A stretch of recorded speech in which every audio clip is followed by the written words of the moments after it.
वैसे वो कहते हैं ना, स्त्री ये जाप नहीं कर सकती, स्त्री को ये करना चाहिए, नहीं करना चाहिए, पर मैंने इसका पूरा का पूरा पॉजिटिव ही वाइब्रेशन देखा है। इससे किसी प्रकार का कोई नुकसान न हुआ था, न हुआ है, न होगा। गायत्री हमारी रीढ़ की हड्डी है। इस देश के पतन का कारण यही रहा कि हम गायत्री मंत्र की उपासना से विमुख हो गए। स्वामी जी, गायत्री मंत्र का उपासन करना क्यों जरूरी है? नमस्कार, नमो नारायण। बहुत ही उम्दा, बहुत ही अच्छा आज का आपका ये प्रश्न है कि गायत्री मंत्र की उपासना क्यों जरूरी है, गायत्री मंत्र की उपासना क्यों करनी चाहिए और गायत्री का क्या महत्व है। गायत्री का मंत्र जो है ये वेदों द्वारा प्रतिष्ठित, वेदों द्वारा इसका बखान किया गया है और गीता जी के अंदर भी भगवान श्री कृष्ण कहते हैं कि छंदों में मैं गायत्री हूं। गायत्री मंत्र जो है उसका छंद भी गायत्री छंद कहते हैं। ये 24 अक्षरी मंत्र है। ओम भूर्भुवः स्वः तत्सवितुर्वरेण्यं भर्गो देवस्य धीमहि धियो यो नः प्रचोदयात्। कोई भी मंत्र अगर उसके अर्थ को समझे बिना करते हैं तो उसका असर उतना नहीं होता। तो उसका अर्थ भी बहुत सिंपल है। एक एक अक्षर को अगर आप अर्थ से समझेंगे तो बहुत सरल है। हे प्राणदाता, दुख हरता और आनंद के देने वाले प्रभु, आप सर्वज्ञ, सर्वश्रेष्ठ, तेजस्वी और सकल जगत के उत्पादक हो। हम आपका ध्यान करते हैं कि आप हमारी बुद्धियों में सदैव प्रकाशित रहें और हमारी बुद्धियों को सत्कर्मों में प्रेरित करें। दियो यो न प्रचोदयात। ये जो प्रेरित करने वाला आखिरी जो मैंने कहा, दियो यो न प्रचोदयात, यही सब कुछ कनेक्ट करता है आपको कॉस्मस से। इस मंत्र के अंदर आप देखोगे किसी स्वरूप का विवरण नहीं है, किसी पर्टिकुलर भगवान का विवरण नहीं है, कॉस्मिक एनर्जी का विवरण चलता है। जो भी कारण रहा हो, इसको पहले सिर्फ ब्राह्मणों के अंदर इस मंत्र को रखा गया था। मैं मुक्त कंठ से आचार्य राम शर्मा जी को दंडवत करता हूं।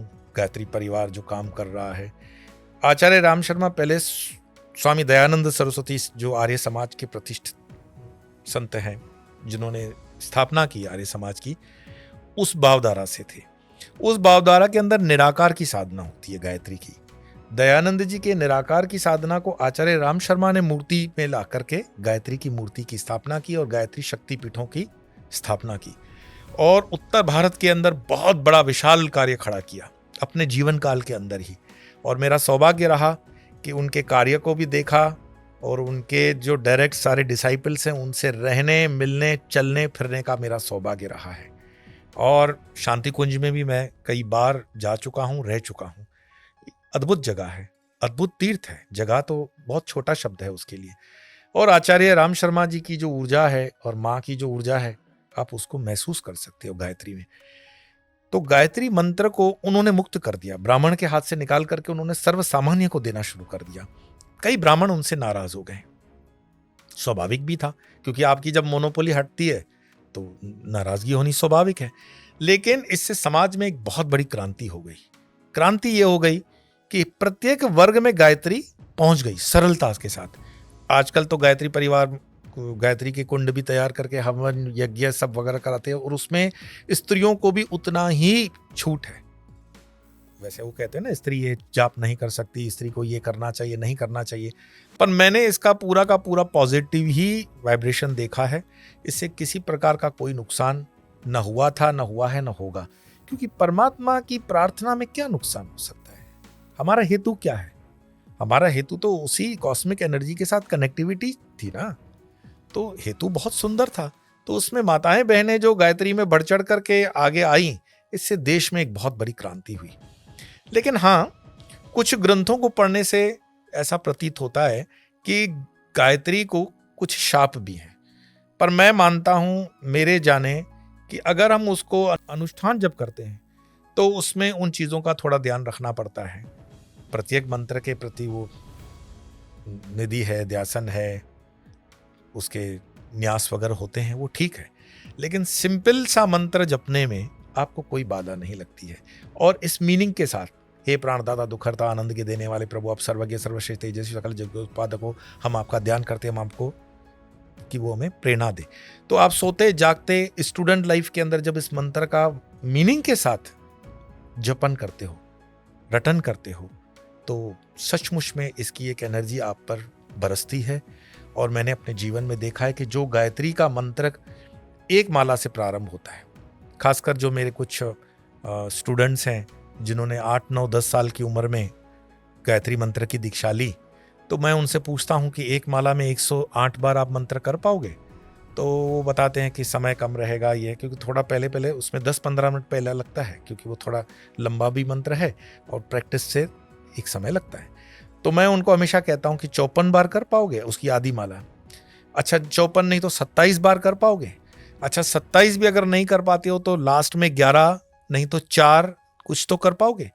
मैं कहता हूं दिन में अगर एक बार भी आपके 3 संध्याओं में एक बार भी कर लिया तो भी उसका असर धीरे धीरे होना शुरू होता है। वो आपको प्रेरणा देता है, धियो यो न प्रचोदयात्, वो प्रेरित करता है। और गायत्री का जो विस्तार है, उसकी जो मीमांसा की गई है, वो 24 ऋषि हैं, उनके 24 जो बीज मंत्र हैं गायत्री के, आप मानो उसमें 24 ऋषियों का आशीर्वाद है, उसमें 24 शक्तियां हैं, उसमें 24 सिद्धियां हैं, 24 देवता हैं, 24 चैतन्य दूसरी शक्तियां हैं और 24 बीज मंत्र चलते हैं साथ में। तो वो मंत्र कमजोर नहीं हो सकता। और उस मंत्र को अगर आपको कोई भी इसका जो अधिकारी है, मैं तो कहता हूं गायत्री परिवार जो काम कर रहा है उसमें से ही आप गायत्री मंत्र की दीक्षा ले सकते हैं। नहीं तो आसपास में कोई भी गायत्री मंत्र के कैपेबल आपको लगता है, कोई ब्राह्मण अगर आपको देता है तो बहुत अच्छा है, इसको लेना चाहिए, इसको करना चाहिए। और 8 साल 7 साल की उम्र के बाद इसको लड़के और लड़की दोनों को दीक्षा देनी चाहिए। गायत्री हमारी रीढ़ की हड्डी है। इस देश के पतन का कारण यही रहा कि हम गायत्री मंत्र की उपासना से विमुख हो गए। वो जो 5 ग मैं कहता हूं ना, गुरु, गंगा, गायत्री, गौ और गीता। तो गुरु तो मानो कि माँ पहले आपके पास गुरु बन करके आ गई, गंगा तो रोज आप जल का जो दर्शन करते गंगा आ गई, लेकिन गायत्री से हम चूक गए। और गायत्री से जैसे ही हम चूके तो हमने गौ का महत्व भी नहीं जाना और गीता का महत्व भी नहीं जाना। तो गायत्री हमारे एजुकेशन में भी उसका महत्व बहुत जरूरी है। आजकल जो आता है ना कि बच्चा स्कूल तो 4-5 घंटे जाता है, 4-5 घंटे दूसरे उसके क्लासेस होते हैं। ये पहले के जमाने में इतने प्रज्ञावान जो होते थे लोग, तो क्या कॉन्वेंट मीडियम में 8-8 घंटे, 10-10 घंटे, 11-11 घंटे इस तरह प्रोजेक्ट करते हुए जाते थे? नहीं, उनकी गायत्री की साधना थी। 7-8 साल के बच्चे की गुरुकुल के अंदर गायत्री की साधना, गायत्री का होम अनिवार्य था। ये जब से हमारे सिस्टम से निकला है, संस्कारों से निकला है, समाज से निकला है, तब से समाज का पतन हुआ है। हम जिस भी वर्ण से हैं, जिस भी देश काल परिस्थिति में हैं, हमें गायत्री पर लौटना ही पड़ेगा। गायत्री हमारा प्रारंभ है, गायत्री हमारा सर्वस्व है। और जितना आप इस गायत्री पर थोड़ा गूगल करके देखेंगे तो आपको पता चलेगा कि गायत्री के अंदर क्या शक्तियां निहित हैं। तो आचार्य राम शर्मा जी ने जो काम किया, दयानंद सरस्वती ने जो काम किया गायत्री पर, अद्भुत काम किया। श्रद्धानंद जी ने भी बहुत काम किया इस पर। लेकिन गायत्री के ऊपर और ऋषि मुनियों का भी काफी कुछ योगदान है। जैसे कहते हैं कि विश्वामित्र जी ने गायत्री के ऊपर जो काम किया है, एक जगह तो यह भी लिखा हुआ है कि गायत्री मंत्र की रचना ही विश्वामित्र जी की रचना है। पर उसमें मानो कि तर्क वितर्क हो सकता है, क्योंकि जब हम वेदों से कहते हैं तो फिर वो वाद विवाद होने की संभावना है। लेकिन हमेशा हर ऋषि ने अपनी तरफ से उसमें योगदान देकर के कुछ न कुछ उसको बढ़ाया ही है और कुछ न कुछ उसको और मार्जन किया ही है। आजकल एक ऐसा पैटर्न चला हुआ है जो मुझे प्रत्यक्ष देखने को मिलता है कि लोग शादी के समय कहते हैं कि इसके जनेऊ करवा दो। जनेऊ का मतलब ही गायत्री था। तो शादी के समय गायत्री करेगा तो वो तो बैल होगा, मनुष्य नहीं हो सकता है। उसकी बुद्धि क्या होगी? बैल की बुद्धि होगी। वो गायत्री करेगा या अपनी नवविवाहिता पत्नी के साथ समय गुजारेगा? तो ये तो गलत समय से गायत्री हो गई। दूसरा, घर के अंदर मानो दादा दादी नाना नानी का मृत्यु हो जाता है तो उस समय वो बच्चे को पकड़ के बताते हैं कि इसको जनेऊ करवा दो, तभी वो मुखाग्नि दे सकेगा, इसको गायत्री तब देते हैं। तो तुम गायत्री देते हो या शमशानों में गायत्री दिलवा देते हो? तो वो गायत्री तब भी पॉजिटिव नहीं है। जो उसका नियम है उसको बचपन में 7-8 साल की जो भी आपके कुटुंब के हिसाब से, जो भी परिवार के हिसाब से नियम है, उसको गायत्री उस समय देना। और इसमें कोई बहुत बड़े खर्चे की जरूरत नहीं है। कई लोग मुझे कहते हैं कि इसमें हमारा क्या है कि बहुत बड़ा उत्सव करना पड़ता है, सबको खिलाना पड़ता है, पिलाना पड़ता है। नहीं भाई, ये मंत्र दीक्षा गायत्री की, इसमें क्या तुम्हें ये खर्चा करने की जरूरत है? ये तो कोई कुसंस्कार होंगे अपने मतलब रोकथाम के लिए होगा, कि रुकावट के लिए है। आप यूं ही गायत्री परिवार में पहुंच जाओ, 50 रुपए में आपका दीक्षा हो जाता है। कोई खर्चा नहीं है इसमें। आप बोलो वो भी नहीं है तो 50 रुपए भी आपको देने की आवश्यकता नहीं है। तो गायत्री मंत्र की दीक्षा तो बचपन में विधिवत आ जानी चाहिए, और माँ बाप का ये दायित्व बनता है, कर्तव्य बनता है कि अपने बच्चे को, वो चंचलता उसकी बंद हो जाएगी, उसका हिलना डुलना आसन स्थिर हो जाएगा, उसका ब्रह्मचर्य ठीक हो जाएगा। भाई आप जो बार बार मुझसे पूछते हो ना कि ब्रह्मचार्य के लिए क्या किया जाए, ब्रह्मचारी के लिए क्या किया जाए, तो मैं आपसे पहले पूछूं, आपने गायत्री मंत्र की दीक्षा कब ली? आपके जीवन में गायत्री कौन से साल से आई है? तो जब आपके जीवन में गायत्री नहीं आई तो ब्रह्मचार्य कहां से आएगा?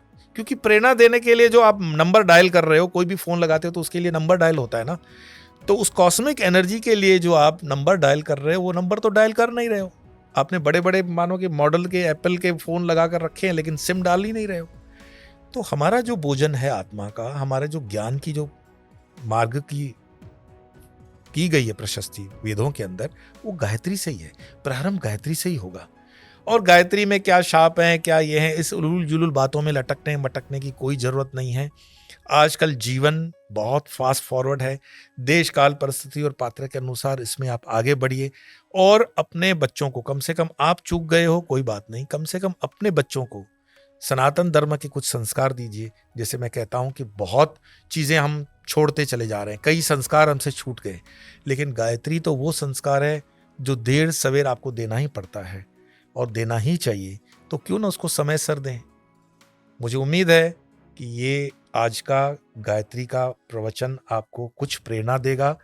आपके अड़ोस पड़ोस में, आपके आसपास में, आपके रिश्तेदारी में, आपके मामा भांजे भतीजे जो भी हैं, उनको प्रेरणा दें और दृढ़ता के साथ दें। विधर्मियों के धर्म का प्रचार प्रसार देखते हो कैसे होता है, तो अपने स्वधर्म के लिए आपके मन में हे बाय क्यों है? और इसमें बिल्कुल स्त्रियों का भी अधिकार उतना ही बनता है। आप ये निश्चिंत रहें, इसमें कोई शंका न करें। मुझे उम्मीद है कि आप इसको बहुत गंभीरता से लेंगे और इस देश को उस चरम स्थान पर, उस गुरु स्थान पर लाने में गायत्री का जो योगदान है, गायत्री की जो आवश्यकता है, उसको पूरा करेंगे। आपके किसी भी जिज्ञासा प्रश्न के लिए मैं हमेशा आपके साथ हूँ। व्हाट्सएप के ऊपर सिर्फ व्हाट्सएप चैट के लिए नंबर है 9106460919 9106460919। हम फिर मिलेंगे किसी अन्य विषय को लेकर के इसी चैनल पे, जिसका नाम है स्वामी योग। तब तक के लिए नमस्कार, नमो नारायण।